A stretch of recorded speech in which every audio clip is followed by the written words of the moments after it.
అన్నమాట. చాలా మహిమాన్వితమైనటువంటి స్థలం. చూడండి, నృసింహ సరస్వతుల వారు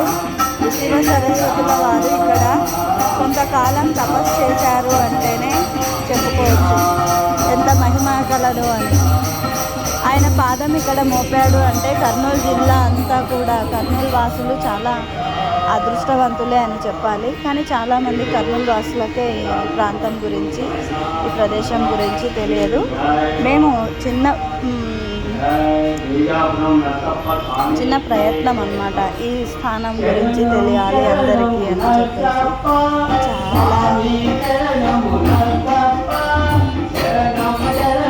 దత్త పౌర్ణిమ కాబట్టి చాలా ఇక్కడ ఒక వెలుసుబాటు ఏమంటే, ఇక్కడ మనం వచ్చి మనమే స్వామివారిని అలంకరించుకొని మనమే పూజ చేసుకోవచ్చు మన ఇష్టానుసారంగా. చాలా బాగుంటుంది, ప్రశాంతంగా ఉంటుందన్నమాట. ఇక్కడ చాలా ప్రశాంతంగా ఉంటుంది. చిన్న గుడి, చాలా చిన్న గుడి. ఇది బావి పైదాకా వచ్చాయి. ఆ వైట్గా కనిపిస్తున్నవన్నీ నీళ్ళు అన్నమాట. నీళ్ళు ఇక్కడ పురాతనమైనటువంటి బావి. పెద్ద సర్పం ఇక్కడ తిరుగుతూ ఉంది అని అంటారు, చాలామంది అన్నారు. అది కొన్ని వందల సంవత్సరాలది అన్నమాట. అది నృసింహ సరస్వతుల వారు వచ్చినప్పుడు కూడా అది దర్శనమిచ్చిందంట. అదే సర్పం ఇంకా ఇక్కడనే తిరుగుతూ, ఇక్కడ పాదుకలు ఉన్నాయన్నమాట. ఈ పాదుకల చుట్టూ తిరిగి మళ్ళీ అది మాయమైపోతుంది అని అన్నారు.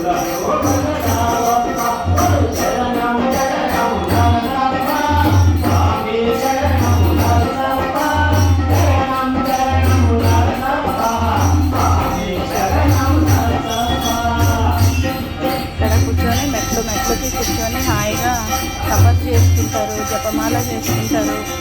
ఇక్కడ మేమైతే పోయిన వారం ఇక్కడ వచ్చి పారాయణం కూడా చేసుకున్నాము. ఇక్కడ కూర్చొని పారాయణం చేసుకోవచ్చు.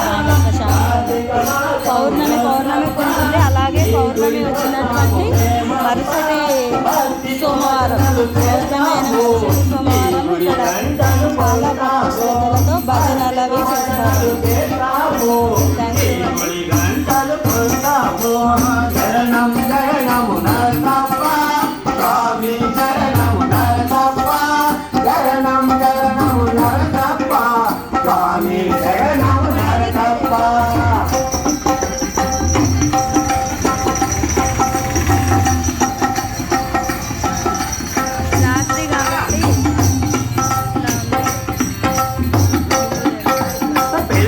పెద్దలు కలవండి, ఉదరపేటకే రారండి.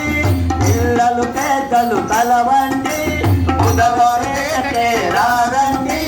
బావిలో వెలచిన నరసప్ప భక్తుల కోర్కెలు తీర్చులుదే.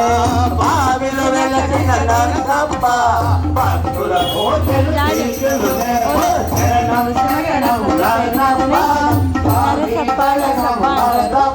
ఆ బావిని నర్సప్ప బావి అంటారు.